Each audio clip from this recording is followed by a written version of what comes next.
¿Qué tal? Yo soy el pastor Vladi. Este es el estudio del Evangelio según Marcos. Hoy veremos el tema la entrada triunfal.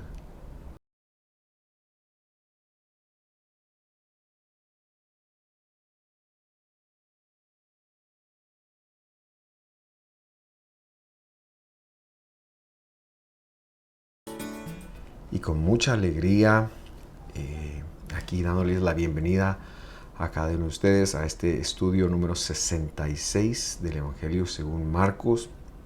Hemos llegado al capítulo 11 y hoy estamos tan contentos de iniciarlo que quiero entrar de una vez en materia y para ello le invito a que me acompañe a orar.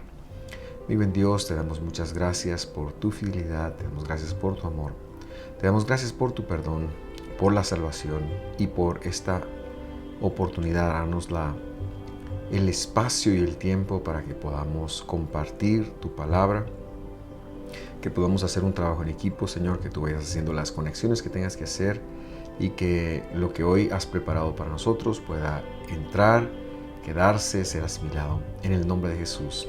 Amén. Y amén. Muy bien. Como siempre, me gusta empezar con un pequeño repaso. Recordar que la semana pasada vimos la solicitud de los hijos de Zebedeo y también una ilustración que se desprendió de la interacción con un ciego, el hijo de Timeo, que pudo, a pesar de no tener ojos físicos abiertos antes de el encuentro con el Señor, pudo ver a Dios en Jesús, y ahí aterrizábamos el capítulo 10. Hoy empezamos el capítulo 11 de Marcos, versículo 1, y vamos a la lectura. Entonces, dice ahí: cuando se acercaban a Jerusalén, a Betfagé y Betania, cerca del monte de los Olivos, Jesús envió a 2 de sus discípulos. Este pasaje nos saca un poquito de... No debemos dejar a Jesús en el capítulo 10, porque en el capítulo 10 lo veíamos saliendo de Jericó. Y si consultamos Lucas, que cuando narra esta historia en paralelo, lo vemos entrando de nuevo a Jericó y hablando o ministrando a Zaqueo. Y probablemente pues algunas cosas se hayan dado ahí, pero lo que quiero valorar es que esto no es continuidad del capítulo 10, sino que ahora ya vemos a Jesús enfilado hacia lo que algunos piensan va a ser la última semana de su vida, estos últimos días en donde él estará durmiendo en Betania, pasando por Betfagé e yendo a Jerusalén todos los días. Mencionamos que esta fue la dinámica de la última semana de la vida de Jesús y que es importante para nosotros, no por lo que veremos hoy, pero por lo que se verá quizás en el próximo estudio, entender que estas 3 ciudades, Jerusalén en hebreo, Jerusalén, pues ese es un nombre hebreo, pero tanto Betania como Betfagé tienen nombres arameos. La primera, Tania, no se han puesto de acuerdo qué quiere decir este nombre. Algunos dicen que significa la casa de las citas y algunos otros mencionan que es la casa del pobre. Sin embargo, y la que me interesa más que nada es Betfagé, y esta quiere decir la casa del higo. Al parecer había muchos higos ahí. Esto es importante porque la semana próxima empezaremos una serie de 2 estudios con respecto a la higuera que Jesús supuestamente maldijo. Ahora, en esta interacción que Jesús tuvo esta última semana, es muy notable que él no pernoctó en Jerusalén. Él mantuvo un cierto alejamiento, voy a llamarle, de cualquier situación, circunstancia que podía darse en Jerusalén, a pesar de que en ese entonces, por ser una fecha cercana a una cita muy importante como lo era la cita de Pesaj o la cita de Pascua, habrían muchos espacios, muchas posibilidades para que mucha gente se quedara ahí, pero él prefirió salir todas las noches a hacer esa caminata y atravesar Betfagé y pernoctar en Betania. Vemos que cuando llega acá envía a 2 de sus discípulos. Y seguimos con la lectura de la escritura para ver de qué se trata. Dice el versículo 2, y les dijo, vayan a la aldea frente de ustedes, no sabemos si ya estando en Jerusalén se refiere a Betfagé o a Betania, y tan pronto como entren en ella, en esa aldea, encontrarán un pollino atado en el cual nadie se ha montado todavía. Desátenlo y tráiganlo. Versículo 3. Si alguien les dice, ¿por qué hacen eso? Digan, el Señor lo necesita y enseguida lo devolverá. Y casi no me gusta a mí poner a Dios como un humano, ¿verdad? En función de necesitar algo, porque limitamos su poder.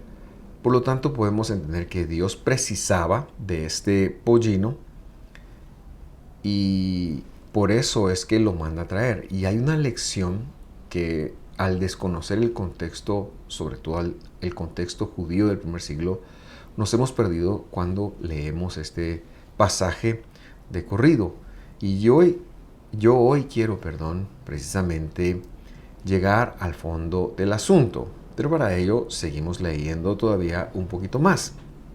El versículo 4 dice, ellos fueron y encontraron un pollino atado junto a la puerta, afuera en la calle, y lo desataron. Y algunos, versículo 5, de los que estaban allí les dijeron, ¿qué hacen desatando el pollino? Verso 6, ellos le respondieron, tal como Jesús les había dicho, y les dieron permiso. Versículo 7, trajeron el pollino entonces a Jesús y echaron encima sus mantos, y él se sentó sobre él. Verso 8, muchos tendieron sus mantos sobre el camino y otros tendieron ramas que habían cortado de los campos. Esta historia entonces es lo que se conoce como el Domingo de Ramos en la cultura occidental. Nosotros no sabemos si fue un domingo, seguramente no lo fue, y si fue una semana antes de que Jesús muriera, probablemente fue un miércoles o un viernes, dependiendo si fue cuando Jesús supuestamente resucitó. Ahora, la relevancia que tiene esta historia es tal que, como es mi costumbre cuando necesito explicar algo, vamos a ver la misma historia en un evangelio que ha explicado un poquito más, y este evangelio es el de Mateo. Entonces, tengan en cuenta, por favor, que es la misma historia, pero que la función de Mateo era que sus lectores conectaran algo que Marcos pensó que no era relevante. Versículo 2 de Mateo capítulo 21 dice lo siguiente. Y les dijo, vayan a la aldea que está enfrente de ustedes y enseguida encontrarán un asna atada y un pollino con ella. Aquí hay más detalles. Desátenlo y tráiganlos a mí. Ya está hablando de 2. Versículo 3. Y si alguien les dice algo, digan, el Señor los necesita y enseguida los enviará. Es decir, Él no está robando, Él está ocupando su creación, pero aún así está pidiendo permiso. Verso 4. Esto sucedió para que se cumpliera lo que fue dicho por medio del profeta cuando dijo, verso 5, digan a la hija de Sión, mira, tu rey viene a ti humilde y montado en un asna y en un pollino, hijo de bestia de carga. Y hay otro evangelio que incluso habla de que nadie nunca lo había montado. Ahora, yo no quiero entrar a valorar estas diferencias ni estas dos cosas, pero lo que sí quiero señalar es que esta profecía que nosotros estamos viendo acá, conectamos que es una profecía mesiánica. Y muchos no creyentes en Jesús podrían suponer que Jesús forzó esto para cumplir la profecía. Sin embargo, para nosotros es muy importante, como ya mencioné, hacer un análisis más profundo, especialmente conociendo lo que en ese momento se manejaba. Entonces, lo que hacemos primero que nada es leer lo que está escrito. Y la profecía estaba en Zacarías 9:9 y de allí es que comenzamos. Regocíjate sobremanera, hija de Sión. Está hablando de Jerusalén. Da voces de júbilo, hija de Jerusalén. Ahí lo confirma. Tu rey el rey de Jerusalén, el rey de Israel, viene a ti, justo y dotado de salvación. Dice, humilde, montado en un asno, en un pollino, hijo de un asna. Esta profecía de cómo iba a venir el Mesías es una de las muchas otras discusiones que se registran en la Mishnah. En la Mishnah se registraban historias, se registraban comentarios, pero cuando había dos puntos de vista opuestos, se generaba una discusión con el proceso de aprender. Repito, la Mishnah es el cuerpo escrito oral judío, y lo digo con conocimiento de causa, porque era oral, pero que lo escribieron a finales del siglo II o a principios del siglo III, no está muy claro cuándo fue escrito, pero este cuerpo de costumbres, de historias, de relatos y sobre todo de discusiones jurídicas, he de decir, se registra entonces a partir del tercer siglo y con ello conocemos qué es lo que está ocurriendo en el tiempo de Jesús, un poco antes de Jesús. Y sucedía que los rabinos, ahora sí rabinos, tenían una discusión porque encontraban que el Mesías estaba profetizado que iba a entrar a Jerusalén montado en un pollino. Pero también encontraron otra profecía que decía que iba a venir en las nubes del cielo. Y esta profecía está en Daniel capítulo 7, versículo 2. Seguí mirando en las visiones nocturnas, Daniel 7:12. Seguí mirando en las visiones nocturnas y en las nubes del cielo venía uno como un hijo de hombre que se dirigió al anciano de días y fue presentado ante él. 14. Y le fue dado dominio, gloria y reino para que todos los pueblos, naciones y lenguas le sirvieran. Su dominio es un dominio eterno que nunca pasará y su reino uno que no será destruido. Entonces, en la Mishnah, en las discusiones rabínicas del segundo templo, probablemente desde 100, 200 años antes del Mesías, se empezó a generar una situación con respecto de estas dos cosas. En primer lugar, decían, ¿cómo es que viene montado en un pollino, pero también viene en las nubes del cielo?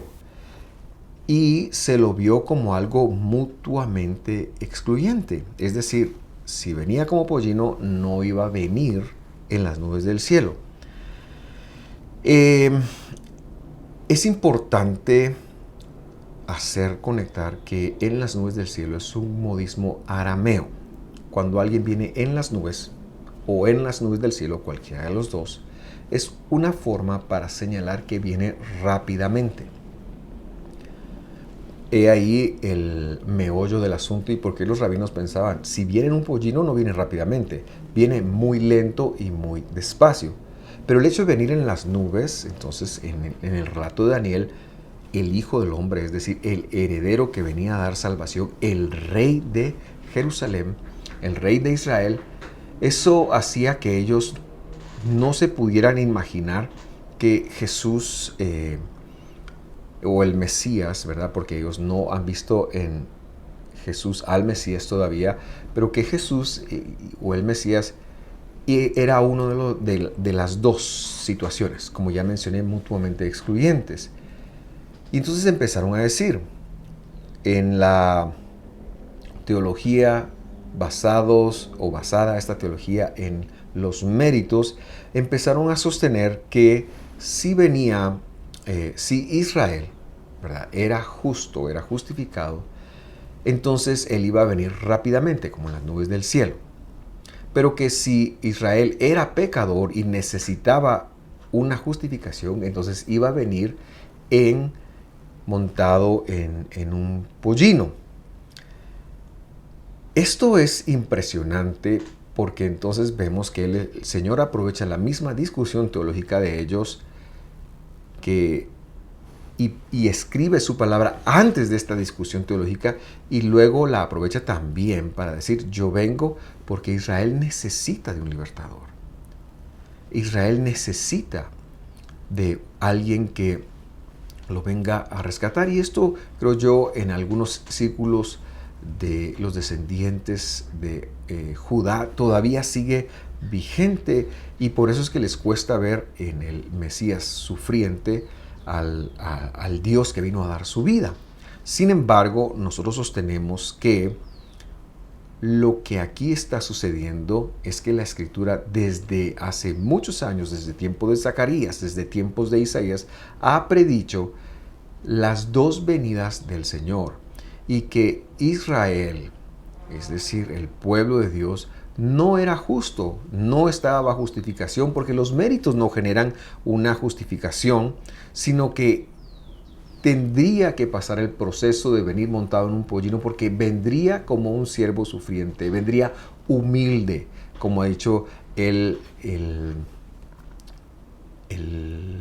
la escritura de Zacarías.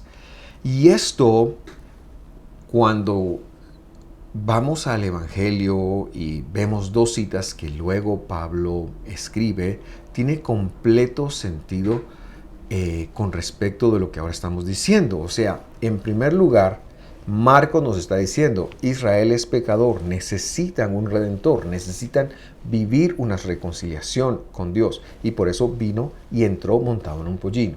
Él está haciendo esa aseveración. Y Pablo, que escribe después de esto, ahora se dedicará a hablar de la segunda vez que Jesús regresará. Solo antes de leer estas dos citas, quiero recordarle que los términos arameos están llenos de significados que vamos a desentramar, vamos a explicar, vamos a leer, más que explicar, vamos a leer, empezando por el hecho de que cuando el término venía en las nubes, se refería rápidamente. Algo así sucede en castellano. Para nosotros, alguien que anda en las nubes es alguien que anda distraído. Bueno, de esta misma forma, también los idiomas antiguos podrían prestarse a este tipo de figuras. Vamos entonces a leer primera carta de Tesalonicenses capítulo 4, versículo 17, y vamos a explicar los términos arameos que ahí se encuentran, que aunque en griego, pues conocemos que Pablo estaba pensando en arameo. Dice así: entonces nosotros, los que estemos vivos, está hablando de la segunda venida del Señor. No está hablando de la primera, está hablando de la segunda venida del Señor, y él está señalando que los muertos no serán antecedidos por los vivos. Lo que va a pasar es que los vivos van a esperar su turno, mientras que los muertos resucitan. Y luego ya hace la referencia a los que están vivos y dice: nosotros, los que estemos vivos y permanezcamos, seremos arrebatados. Esta palabra se tradujo al griego del hebreo, o esta palabra que traducen como arrebatados, palabra griega, tradujo dos verbos hebreos. Uno es quitar de un lugar y tomar y poner en otro lugar, que sería la equivalencia de arrebatado, y la otra es transformado. Nosotros hemos colocado transformado porque cuando leemos el pasaje equivalente de Pablo en 1 Corintios, así dice. Por eso entendemos que Pablo no estaba hablando de que se iba Dios iba a venir y se los iba a llevar y los iba a esperar en las nubes, sino que los que estaban vivos iban a ser transformados. Y luego dice, juntamente con ellos en las nubes, es decir, en un abrir y cerrar de ojos. Ese es un modismo. Al encuentro del Señor en el aire, con el abrir, es decir, para recibir la corona de justicia. Esto es el Keter de Dios. Y señalamos que esto es parte de un estudio más profundo de los términos arameos del segundo templo, pero que si esto se desconoce, entonces se va a interpretar como siempre se lo interpretó. Por eso leí este versículo primero, pero ahora leemos la explicación de 1 Corintios capítulo 15 desde el versículo 51 para que nosotros veamos que no se puede contradecir. Vamos entonces a Corintios 15, 1 Corintios 15, 51. Y ahí dice, así que les digo un misterio. No todos moriremos o dormiremos, pero todos seremos transformados. Ahí está. Y luego el versículo 52 dice, en un momento, en un abrir y cerrar de ojos, a la trompeta final. Pues la trompeta sonará, los muertos resucitarán incorruptibles y nosotros seremos transformados. Y entonces ya cuando leemos a Pablo, sin modismos, queda claro que a qué se refería. Pero lo que yo quiero señalar y es unir con lo que está escrito en Marcos capítulo 11 con respecto al pollino, es que él se montó en un pollino porque Israel necesitaba ser justificado, porque estaba escrito, establecido, que por obras nadie se salva. Y el Señor, montando el mensaje, no está tratando de cumplir una profecía, está haciendo una demostración con las propias conclusiones rabínicas de que Israel necesita un redentor, de que por obras nadie se salva, de que necesitamos el llamado del Señor y de que la muerte del Señor, por supuesto, era necesaria para obtener la reconciliación suya y mía. Entonces señalamos esto como un aspecto que ha estado escondido de nosotros, pero que ahora, bendito sea el Señor, podemos entender desde la cosmovisión y estudiando las costumbres, dichos, enseñanzas del segundo templo. Eso entonces nos lleva de regreso a Marcos y retomamos la lectura en el capítulo 9, en el capítulo 11, versículo 9, y dice así: los que iban delante y los que lo seguían gritaban, Hosana, dice aquí. En arameo es Hoshiana.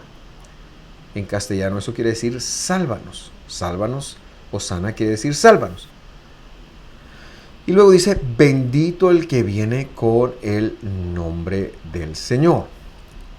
Este versículo es muy interesante y yo quiero rescatar este momento para señalar que las personas que hicieron o que dieron estos gritos, que estaban ahí, que ponían sus palmas, que gritaban, que alababan, hicieron un reconocimiento público de la divinidad de Jesús.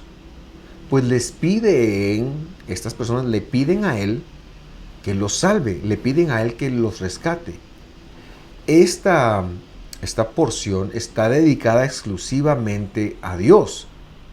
Por eso nosotros entendemos o conectamos, que estas personas entendieron a su vez que quien iba montado en un pollino era nada más y nada menos que Dios mismo. Y ellos necesitaban la salvación, quizás porque habían conectado que eran pecadores, Dios estaba revelando eso y al ver al que podía quitar el pecado allí empiezan a gritar, o quizás puede ser también por las situaciones o circunstancias personales que están viviendo en medio de lo que les toca vivir. Y esto es completamente válido, pero señalamos ahí que lo bendicen no como el que viene en el nombre del Señor, sino con el nombre del Señor. La proposición que se usa ahí, bendito el que viene, Baruch haba, Beshem, en el nombre o con el nombre, esa porción bet, Beshem, eso quiere decir en o con el nombre. Esa preposición no solo puede traducirse en, también se puede traducir con.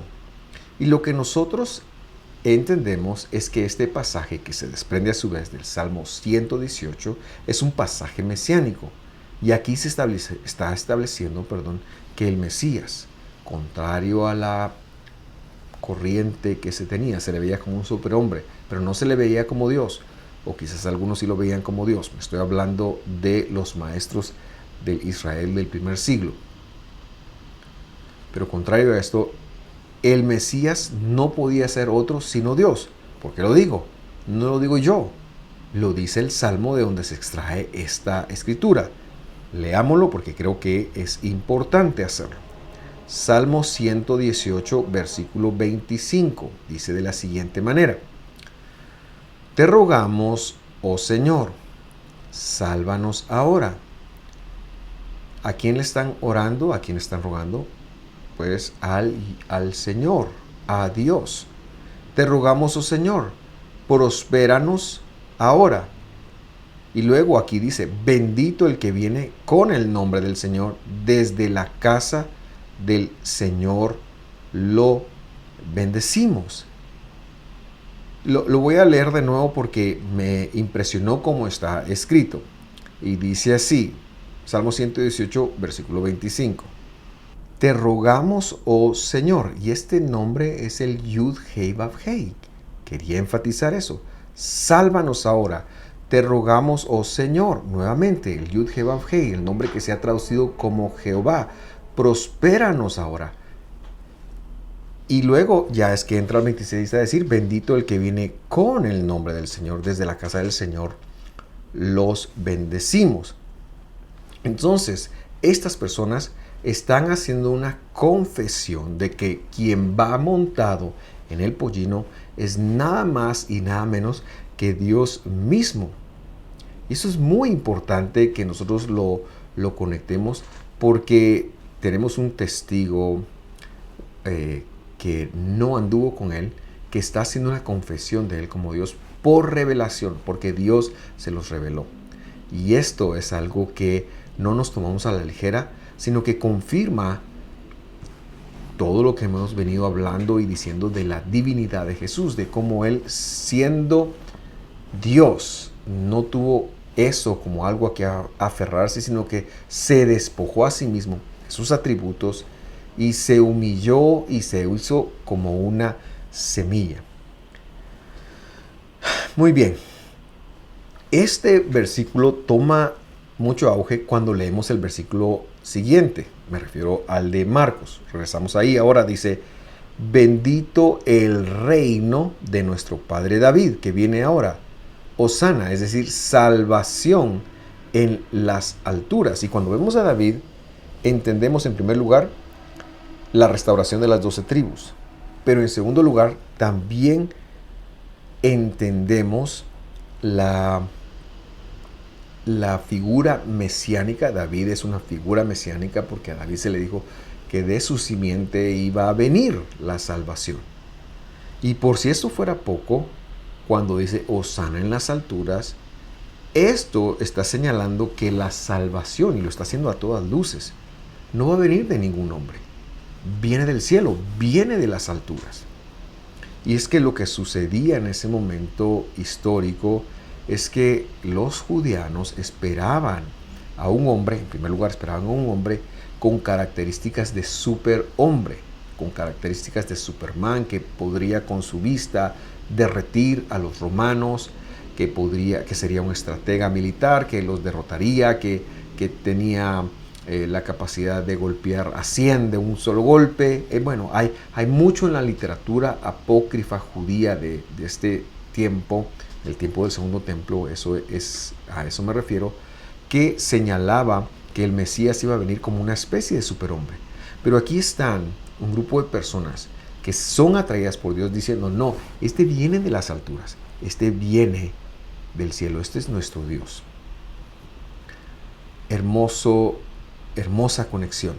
Y con esa conexión vamos a leer entonces lo que va a ser el último versículo que leeremos el día de hoy, ya que el próximo tema del versículo 12 pues nos llevaría mucho más tiempo explicarlo. Entonces vamos a cortar este estudio que nos quede un poquito corto. Marcos 11:11 dice así: Jesús entró en Jerusalén. Después de que lo han confesado como Dios, entra a Jerusalén, fue al templo y después de mirar todo alrededor, salió para Betania con los 12 discípulos, siendo ya avanzada la obra. Un par de notas que me parecen interesantes para comentar. En primer lugar, Jesús va a observar qué es lo que está pasando en el templo. La casa que él había bautizado como una casa de oración está en muy malas manos. Ahora hará una limpieza en los próximos versículos. De eso se trata lo que siguen. Y tanto el capítulo 11 como el capítulo 12 están muy relacionados. Y la otra observación que quiero hacer nuevamente es que regresó a dormir a Betania. No quiso quedarse a dormir en Jerusalén y muchos piensan que esto lo hizo para manifestar su rechazo, a la corrupción imperante en el templo. Sea lo que haya sido, Él regresará el siguiente día, interactuará en Jerusalén, está en la recta final de su ministerio, a punto de ir al madero, y nos dejará muchas otras lecciones como la de la parábola de la higuera que con el favor de Dios veremos la próxima semana. Vamos a dejarlo acá, pero quiero agradecer en primer lugar su sintonía. Nos alegra, nos ayuda que semana a semana usted nos vea. Si quiere darle me gusta al video y compartirlo, si quiere descargarlo, no tenga pena, no hay derechos reservados en estos videos. Usted puede compartirlo, descargarlo. Pero yo también quiero invitarle a suscribirse a nuestro canal de YouTube en youtube.com/Visión de Femisco, y también activar las notificaciones para que cuando hagamos una publicación usted pueda estar enterado. Esto nos resta, bendiciendo al Señor, despedimos este tiempo, agradecidos por su sintonía y por su compañía. Hasta pronto.